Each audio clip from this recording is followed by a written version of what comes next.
I'm falling for my personal trainer. While my marriage falls apart.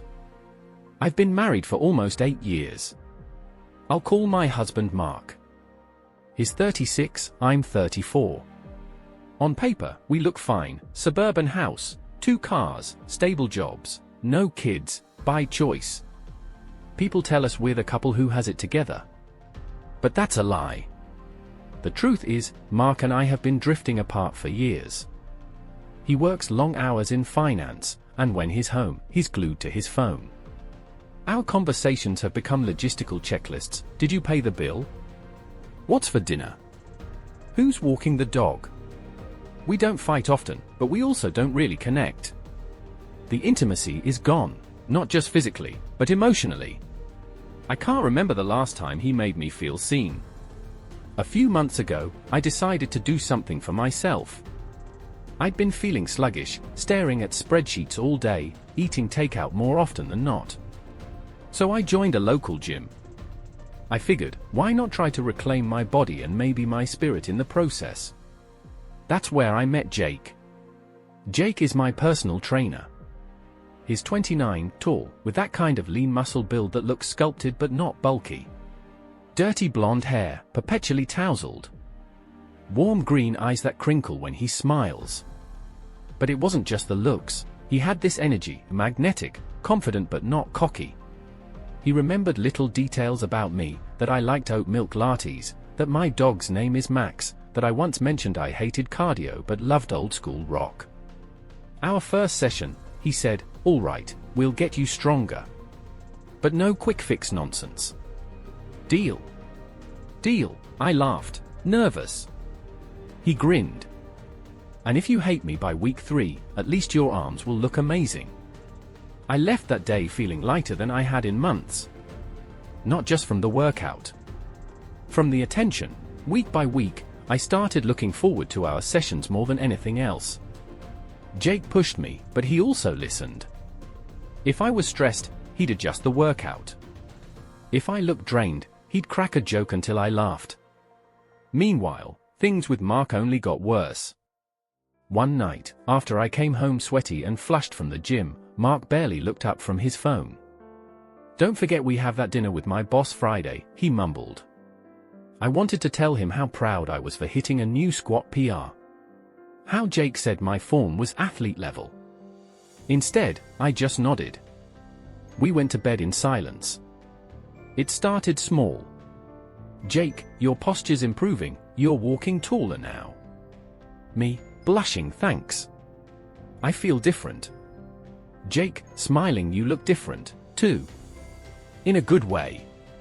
Then, one day after a particularly grueling session, he handed me a water bottle and said, "You have no idea how strong you are, do you?" I swear my heart skipped a beat. No one had said anything like that to me in years. One Saturday, I ran into him outside the gym, at a coffee shop. He spotted me first. "Hey, superstar." I laughed, embarrassed. "Do you call all your clients that? Only the ones who crush their workouts and then try to hide behind sunglasses," he teased. We ended up grabbing our drinks and sitting together. We talked for an hour about everything: his dream of opening his own studio, my job, books we loved, random childhood stories. When I got home, Mark was napping on the couch. He didn't even notice I was gone. I stood there in the doorway, iced latte in hand, feeling this horrible mix of guilt and longing. The next week at the gym, Jake adjusted my form during a deadlift. His hand brushed against mine, quick, professional, but the heat that shot through me was undeniable. I caught his eyes. For a second too long. Neither of us said anything, but the tension was thick. I finally told my best friend, Rachel. Over wine at her place, I admitted, "I think I'm falling for my trainer." Her eyes widened. "Wait, what? Falling? Like, crush level, or full-on emotional affair?" I sighed. "I don't know. But I feel alive when I'm with him. And with Mark, I feel invisible." Rachel leaned forward. "Okay, but don't confuse attention with love. Trainers are literally paid to encourage you." "I know," I said, though my heart resisted the logic. Rachel's words rattled around in my head. Was this just dopamine and sweat? Or was it something deeper? That night, lying in bed next to Mark, I stared at the ceiling. Mark rolled over, snoring lightly. And all I could think about was Jake's voice in my head, "You have no idea how strong you are." The guilt was crushing. I hadn't cheated, not physically. But emotionally? I was halfway out the door. The next few weeks blurred. My body transformed, yes, but so did my emotions. Jake and I shared more jokes, more lingering glances. Sometimes he'd text me about scheduling, but the conversations would veer into casual chatter. Once, after a brutal HIIT session, I collapsed on the mat, laughing. He flopped down beside me. "You're insane," I gasped. He grinned. Takes one to know one. Our faces were inches apart. My pulse hammered. For a split second, I thought he might kiss me. He didn't. But the air between us crackled. One evening, Mark actually looked up from his laptop. "You've been at the gym a lot lately," he said, half suspicious. I froze. "Is that a problem?" He shrugged. "No, just saying. You're glowing. Guess that trainer's doing his job." His tone was flat, almost dismissive. Like he couldn't fathom the storm inside me. I wanted to scream, "Yes, he is doing his job, and more. He makes me feel alive, Mark. Something you haven't done in years." Instead, I just muttered, "Yeah. He's good at what he does." Mark nodded absently and went back to his emails. So here I am. Married, but drifting, drawn to a man who makes me feel seen and powerful. Caught between guilt and temptation, craving something I can't seem to get from the person I vowed to spend my life with. I haven't crossed the line yet. But the line feels closer every day. And deep down, I'm terrified of what happens if, or when, I do. It happened on a Tuesday night. The gym was nearly empty, rain pounding against the windows. Jake and I were finishing up a late session. I'd been venting about Mark, how he'd cancelled yet another dinner because of work drinks. Jake leaned against the squat rack, watching me catch my breath. "You deserve better, you know that." My throat tightened. "Don't say that." "Why not?" "It's true. You're strong, funny, beautiful, and he doesn't see it." The word beautiful hung in the air like a forbidden spell. I whispered, "Jake." And then he kissed me.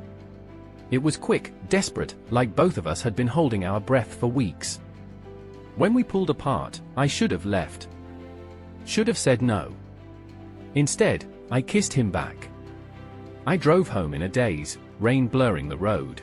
Mark was already asleep when I slipped into bed, but I couldn't stop shaking. My lips still burned with the taste of Jake. I told myself it was a one-time mistake. That I'd bury it. That no one had to know. But deep down, I knew something had shifted. The next day, I confessed everything to Rachel. Her jaw dropped. "Oh my God. You actually did it." I buried my face in my hands. I know. I'm the worst person alive."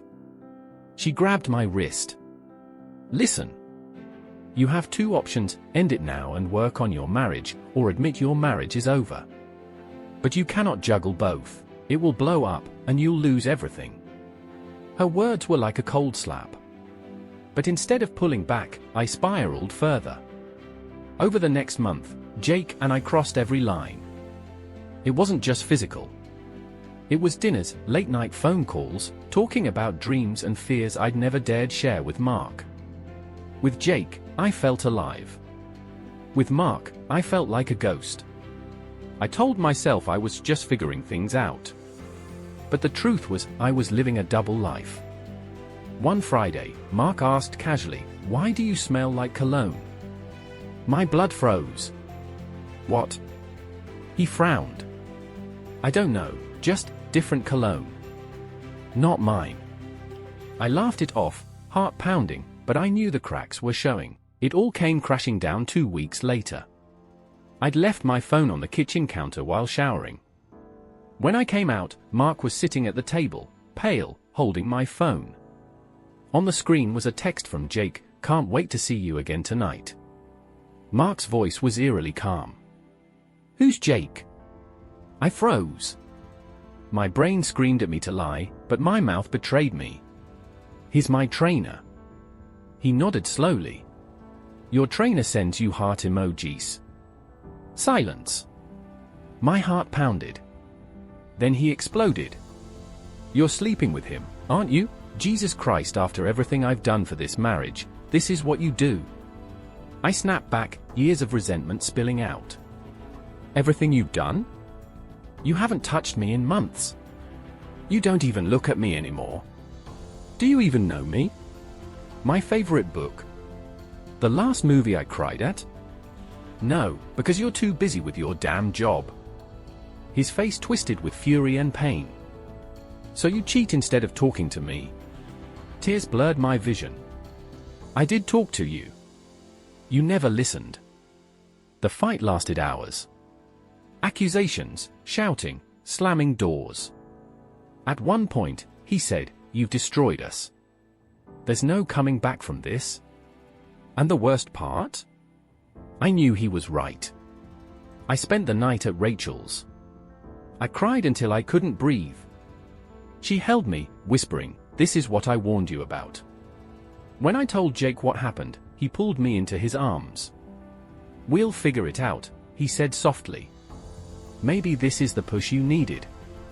But his words made my stomach twist, because as much as I wanted him, the reality of divorce, betrayal, and scorched earth wasn't the fantasy we'd built. I saw something flicker in his eyes too, doubt. Maybe he hadn't signed up to be the wrecking ball of a marriage. Mark and I separated within a week. He moved out, staying with a coworker. We barely spoke except about bills. The silence between us was deafening, filled with the ghosts of everything we'd destroyed. As for Jake, things fizzled faster than I expected. Without the secrecy, without the adrenaline of sneaking around, we were just two flawed people. He still cared, but he wasn't ready to step into the crater of my collapsed marriage. One night, after a strained dinner, he admitted, "I think you need to figure yourself out." Without me. And just like that, he was gone too. So here I am. Alone. Divorced in everything but paperwork. The man I thought might save me walked away, and the man I promised forever to will probably never forgive me.